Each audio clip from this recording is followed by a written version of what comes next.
It was impossible to resist. And by the time I realized I'd done everything I couldn't, an intense desire took hold of me. "Hi, my darlings. My name is Mia, and I never imagined that I would have the courage to share this story. I'm 26, and it all started with a family trip to the beach. There, I met Gabriel again, my mother's brother. He had always been the kind of charismatic man that everyone loved to have around. But this time something was different. His features seemed more marked, his manner more confident. When our gazes met for the first time, I felt something inexplicable. It was a silent tension, but so intense that it made me wonder what was happening to me. At the family lunch, conversation and laughter filled the room, but my attention was on Gabriel. I could see his discreet glances, but they were charged with something that made me look away. He made a joke to lighten the mood, and I laughed, trying to act naturally, but inside something strange was growing. It was as if an invisible tension connected us, a feeling I couldn't name, but which made me uneasy. I knew that this moment was just the beginning of something much bigger. That afternoon, while everyone was running to the sea, I preferred to lie on the sand, trying to enjoy the silence. Gabriel, without anyone noticing, stayed too. He seemed calm, but his gaze returned to me with an intensity that made my skin crawl. It was as if he wanted to say something. Click like now and subscribe to the channel to see more stories like this. But remained silent. The sea breeze touched my face, but it wasn't enough to calm the emotions that arose. Every glance I exchanged only made something grow that I couldn't control. After dinner, with the house in silence, I went out onto the balcony to look at the stars. The sound of the sea was soft, almost hypnotic, but my mind was far away. Suddenly, Gabriel appeared and sat down next to me. Without saying much, we started talking about life, but the pauses between sentences seemed to say more than the words. His closeness was disconcerting, and the way he looked at me made me feel uneasy. The light breeze couldn't calm the whirlwind inside me. The next morning, while the sun was still up, I walked along the sand in search of a moment of peace. Gabriel appeared in the distance and, with that familiar smile, joined me. The conversation began lightly. He talked about his life in New York, how fast the days there were, and how simple moments like that were rare. The sea breeze touched our faces, but what made me really uneasy was when he stopped and looked directly at me. "You're different, Mia. More mature. More yourself." His tone was casual, but his eyes said something that went far beyond words. My heart raced, as if I understood something that my mind was still reluctant to accept. I tried to brush it off, commenting on the weather and the sea, but that compliment echoed in my head. There was something in the way he spoke, in the intensity with which he watched me, that made the air around us seem denser. We walked in silence for a while, but inside me, everything was on the boil. After our walk on the sand, we climbed the stairs back to the house together. The sun was warm, and the sound of the waves still echoed in the background, but my mind was scattered, stuck in thoughts about everything Gabriel had said. When I stumbled slightly on a step, he reached out to help me. It was a quick, almost casual touch, but I felt the warmth of his skin as if it were something much deeper. My heart raced instantly, and a shiver ran through my body before I could disguise it. I tried to smile, thanking him in a casual way, but the moment remained etched in my memory. As he continued to climb, acting as if nothing had happened, I stood still for a moment, trying to understand why such a simple gesture seemed to carry such weight. It wasn't the touch itself, but what it represented. What seemed to whisper between us without needing words. Something was changing, and although I tried to deny it, I knew I couldn't ignore it. The smell of roasting meat and the laughter of the family filled the yard that evening. Everyone seemed relaxed, enjoying the barbecue, but my attention was on something else. Even in the midst of the relaxation, I could feel Gabriel's gaze on me, brief but loaded with something I couldn't define. It was impossible to ignore. When I went into the kitchen to get more dishes, I felt his presence right behind me. "Do you need any help?" he asked casually, but the tone of his voice seemed thicker. I nodded, trying to act as if it was natural, but every movement seemed amplified by the proximity. While we were organizing things, our arms touched lightly, and the warmth of the contact left me breathless for a second. The kitchen, lit only by soft light, seemed too small to contain the tension that surrounded us.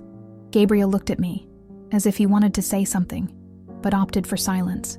The air was heavy, and I knew that no matter how hard we tried, It couldn't be ignored for long. In the kitchen, the sound of the family's distant voices seemed muffled, as if the world outside had stopped.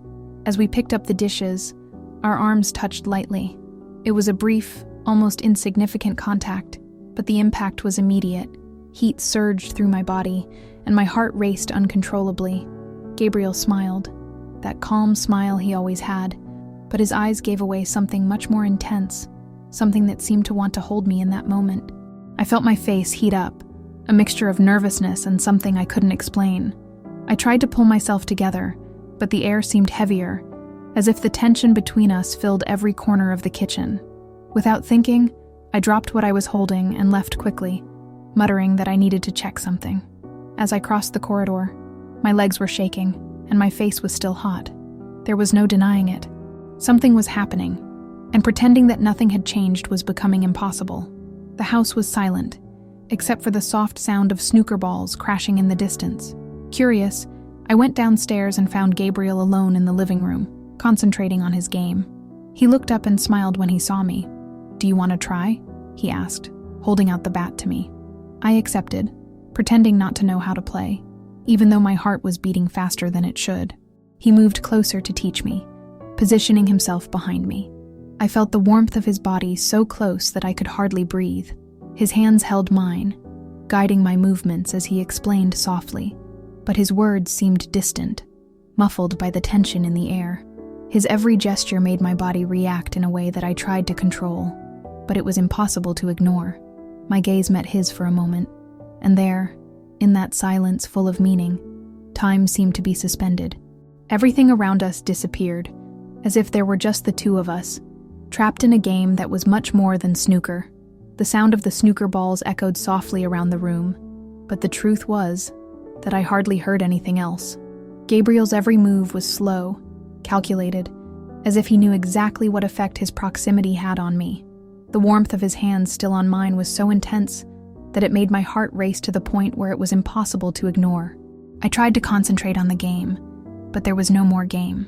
It was just him and me, trapped in a silence that said more than any words could. When our gazes met, time seemed to stop. His expression was serious, almost as if he was fighting something inside himself, but his eyes, so fixed on mine, were charged with an intensity that took my breath away. For a moment, everything around us disappeared. The room, the house, the distant sound of the sea, everything dissolved in that instant that seemed eternal. There was no longer anything to separate what I felt from what he seemed to want to say, even without uttering a single word. As we adjusted our positions in the game, Gabriel held my hand to correct me, but this time he didn't let go. The touch lasted longer than necessary, and the silence around us became even denser. He took a deep breath, as if gathering his courage, and in a low, hoarse voice murmured, "Mia, do you have any idea what you're doing to me?" His tone was charged with emotion, as if each word was an outburst. My heart raced, and for a moment, everything inside me conflicted. I knew there was something between us that was growing, but hearing him admit it out loud made it all the more real. I tried to speak, but the words wouldn't come out. The weight of that instant enveloped us, as if we were on the verge of crossing a line that, once crossed, would change everything. I looked at him, trying to find some control, but his expression was a mixture of desire and pain, something that reflected exactly what I felt. It was impossible to deny that we were facing something inevitable. The moment seemed to hang in the air, charged with something we could no longer ignore. I felt the weight of Gabriel's gaze, so intense, so full of unspoken meanings, and for a second I allowed myself to stay there, on the brink of something that could change everything. But fear pulled me back. I took a step back, laughing nervously, trying to break the suffocating atmosphere. "It's just a game, Gabriel," I joked, my voice coming out lower than I had intended. He remained silent for a few moments, still watching me, as if trying to absorb my words.